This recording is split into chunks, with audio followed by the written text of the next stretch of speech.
Friends, welcome to future के teachers. I hope all of you will be fine. तो दोस्तों, जैसा कि हिंदी की प्रैक्टिस क्लास चल रही है, तो उसी में नेक्स्ट सीरीज हमारी आ गई है।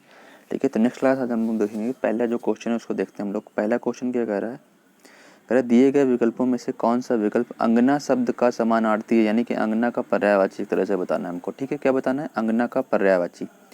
ठीक है, तो अंगना जो है इसका पर्यायवाची क्या होगा? आंगन होगा? नहीं। अच्छा, एक चीज़ यहाँ देख लीजिए, अंगना और आंगन में बड़ा डिफरेंस होता है। आंगन दूसरी चीज़ है, अंगना दूसरी चीज़ है। आंगन का मतलब होता है जो घर में आंगन बना होता है, वो वाला आंगन। ठीक है, अंगना का क्या मतलब होता है अभी आपको पता चल जाएगा। ठीक है, तो आंगन तो बिल्कुल नहीं होगा। ठीक, पल्लू नहीं होता है, गांव नहीं होता है। अंगना का होता है स्त्री होता है। क्या होता है? स्त्री होता है। अंगना का समानार्थी शब्द क्या होता है? स्त्री होता है। आई होप आप लोग समझ गए होंगे। नेक्स्ट क्वेश्चन की ओर बढ़ते हैं हम लोग। जो नेक्स्ट क्वेश्चन है आपका, वो कह रहा है कि जिसकी पूर्व से कोई आशा ना हो वाक्यांश के लिए उपयुक्त शब्द होगा।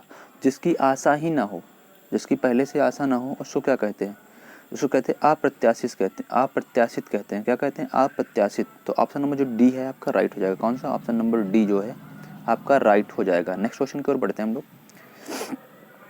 कह रहे हरिमोहन अपनी बहन को पुस्तक देता है। वाक्य में रेखांकित पद में कारक बताइए। तो रेखांकित पद कौन सा है? ये वाला पद है रेखांकित। ठीक है ना, इसमें कारक बताना है, कौन सा कारक है। तो भाई बताइए इसमें कौन सा कारक हो जाएगा?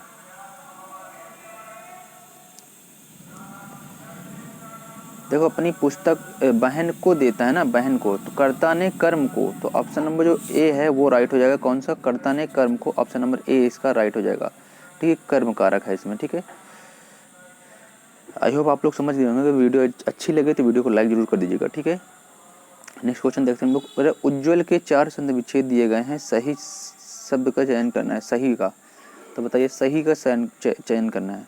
देखो, उज्ज्वल, उज्ज्वल में उज और ज्वल ये तो नहीं होता है, ये गलत है आपका। उद भी नहीं होता है, ये भी गलत है आपका। ठीक है, ये भी गलत है, ये भी गलत है। ऊत नहीं होता है, उत होता है। क्या होता है? उज्ज्वल। ठीक है, उज्ज्वल होता है। तो इसका ऑप्शन नंबर जो बी है राइट हो जाएगा। कौन सा? ऑप्शन नंबर बी इसका राइट हो जाएगा। व्यंजन संधि है, याद रखिएगा इसमें। नेक्स्ट देख लेते हैं हम लोग। ओह शिट,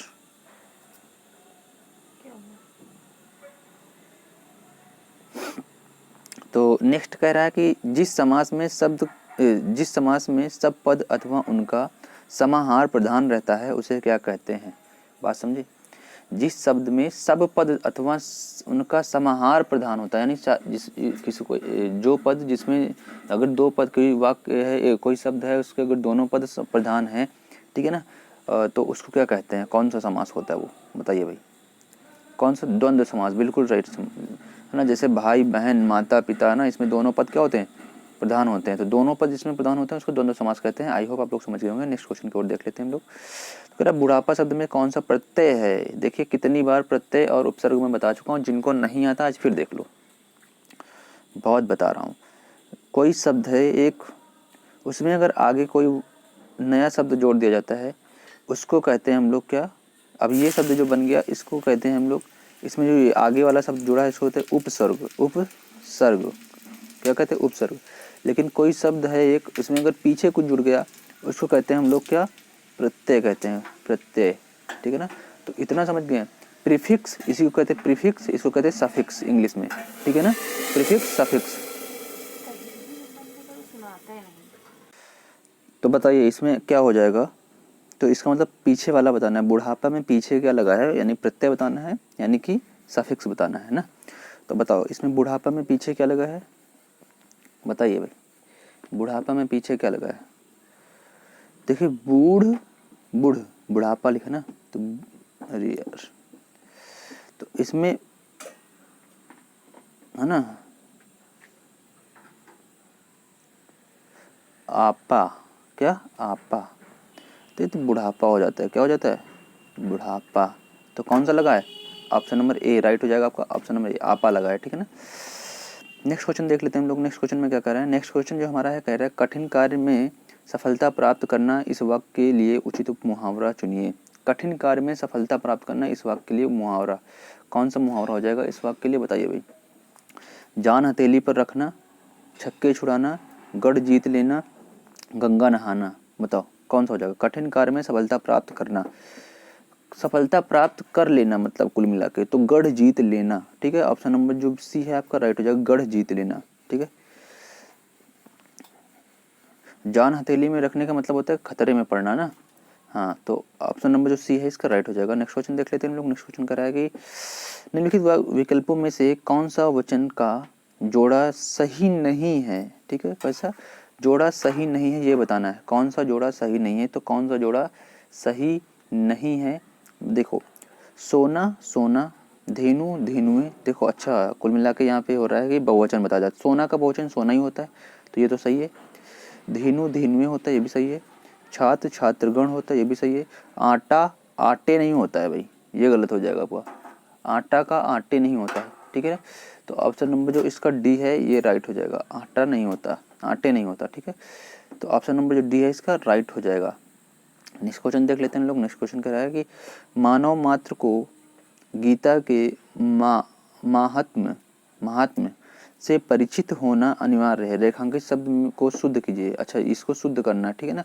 तो बताइए भाई शुद्ध इसको क्या लिखेंगे, महात्म्य है ना, क्या लिखेंगे शुद्ध रूप में, महात्म्य लिखेंगे ना, तो कौन सा हो जाएगा, तो ऑप्शन नंबर बी, मैं बोल ही रहा हूँ महात्म्य, ठीक है ना।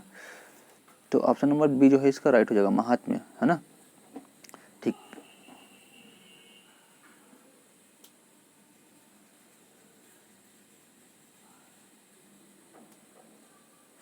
ये लिखा था महात्म में लिखा था ना, ये महात्म्य होता है ना, ठीक है।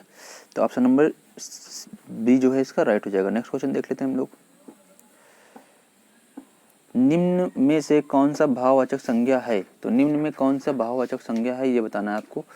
तो बताइए भाई, दिल्ली, लड़का, मोहन, बीमारी, कौन सा भाववाचक संज्ञा है बताइए भाई। तो ऑप्शन नंबर जो डी है आप लोग समझ गए होंगे, बीमारी जो है ये क्या है, भाववाचक संज्ञा है, बीमारी क्या है, भाववाचक संज्ञा होती है, ठीक है ना।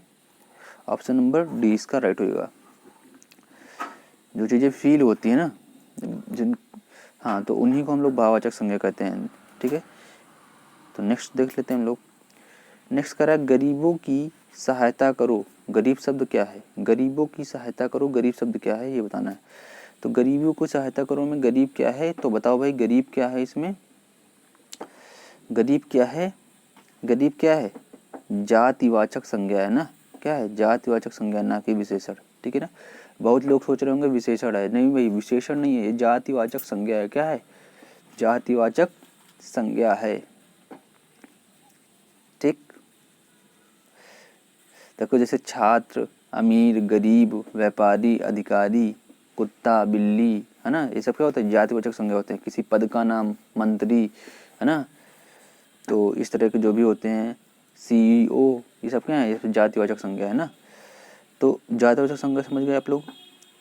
देखिए विशेषण नहीं होगा, इसको ध्यान रखिएगा बिल्कुल पूरी तरह से, ठीक है ना।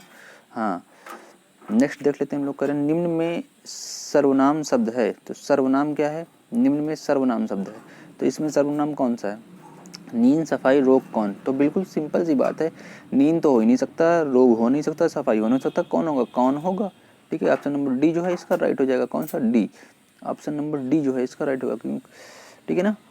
जो संज्ञा के स्थान पे यूज होता है क्या होता है, जैसे इसमें कौन ही होगा और बाकी तो होगा नहीं, सब खुद ही संज्ञा है, ठीक है ना। कोई आ रहा है वाक्य में कोई किस प्रकार का सर्वनाम है, तो कोई आ रहा है वाक्य में कोई किस प्रकार का सर्वनाम है ये बताना है। वाक्य में कोई किस प्रकार का सर्वनाम है, तो कोई किसका, अनिश्चयवाचक, कोई क्या है, अनिश्चयवाचक, यही नहीं पता है कौन आ रहा है लेकिन कोई आ रहा है, ठीक है। तो ये अभी यहाँ पे निश्चित नहीं है कि कौन आ रहा है, पता नहीं है, तो इसलिए अनिश्चयवाचक सर्वनाम, ठीक है। कोई क्या होता है, अनिश्चयवाचक सर्वनाम होता है। आई होप आप लोग समझ गए होंगे। देखिए आप लोग जो है थोड़ा सा ढंग से पढ़िए, ठीक है ना। आप लोग जो है वीडियो में बहुत कम रिस्पांस दे रहे हैं इस समय, प्रैक्टिस में सारी करवा रहा हूँ KVS PRT की, बिल्कुल निःशुल्क रूप। अच्छा एक चीज़ सही लोग कहते हैं, फ्री में किसी को कुछ दो ना तो उसको उसकी अहमियत पता नहीं होती, ठीक है। मैं आपको फ्री में सारी क्लासेस प्रोवाइड करवा रहा हूँ, लेकिन आप लोगों को इसकी अहमियत पता नहीं चल रही है, ठीक है ना। आप लोग ढंग से इसमें रिस्पॉन्स नहीं देते हैं, ठीक से देख नहीं रहे हैं, ठीक है ना। मैं कह रहा हूँ इतने लोग सब्सक्राइब किए हैं, अगर सारे के सारे लोग देखें ना तो एक वीडियो में बहुत सारे व्यूज़ आएंगे, ठीक है। लेकिन अब इतने लोग सब्सक्राइब किए बैठे हैं लेकिन वही नहीं देखते जितने जितने लोग सब्सक्राइब किए हैं। अरे मैं कह रहा हूँ जितने लोग सब्सक्राइब किए हैं वही इतने केवल देख लिए तो बहुत हो जाएगा, ठीक है। और सबसे पहली चीज़ तो चलो मेरे लिए तो बहुत हो जाएगा, लेकिन आप लोगों को खुद अपने लिए भी कुछ करना है ना यार, सीरियस होकर पढ़ो ना, क्यों नहीं पढ़ रहे हो? बार बार जॉब नहीं आती है, बार बार वैकेंसी नहीं आती है, बार बार मौका नहीं मिलता है, ठीक है ना, तो एक ही बार कर लीजिए, ज़्यादा अच्छा है। इसके बाद पता नहीं कब वैकेंसी आई, और खासकर KVS की, ठीक है। और KVS तो आप लोग जानते हैं, KVS बाकी जो टीचर्स की जॉब्स होती हैं, जो भी टीचर्स की वैकेंसी जाती हैं, उन सब में से सबसे बेस्ट जॉब होती है KVS की, ये तो आपको पता ही होगा। तो क्यों ना हम बेस्ट वाली पा जाएं। मैं इतनी कोशिश कर रहा हूँ आप लोगों को सब कुछ करने के लिए, लेकिन आप लोग हैं कुछ करना ही नहीं चाहते हैं। हद है यार।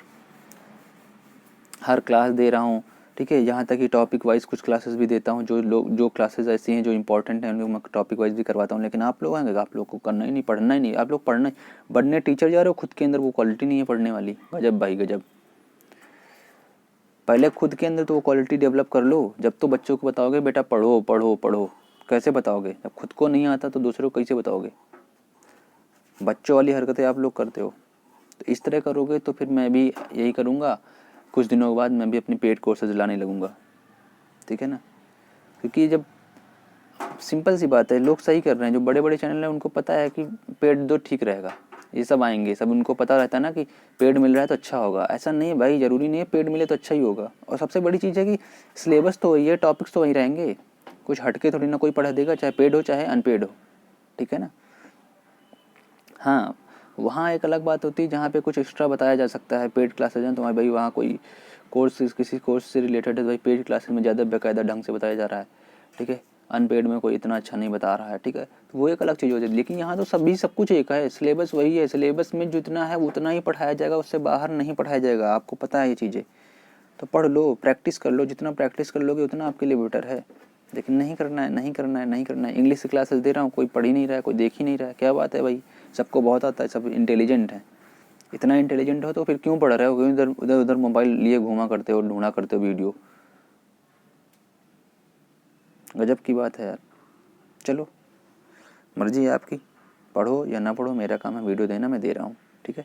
तो फिलहाल वीडियो अगर अच्छी लगे तो लाइक भी कर दिया करिए, ठीक है। आज सब्सक्राइब करने के लिए नहीं कहूँगा, जिसकी मर्जी हो करिए, नहीं मर्जी है तो ना करिए, ठीक है। तो आज का जो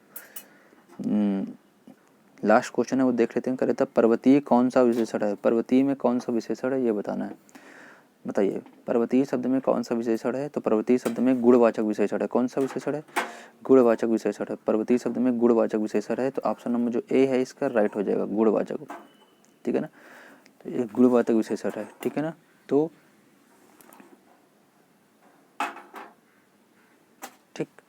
ठीक है, मिलते हैं नेक्स्ट वीडियो में, तब तक के लिए बाय बाय, टेक केयर, जय हिंद।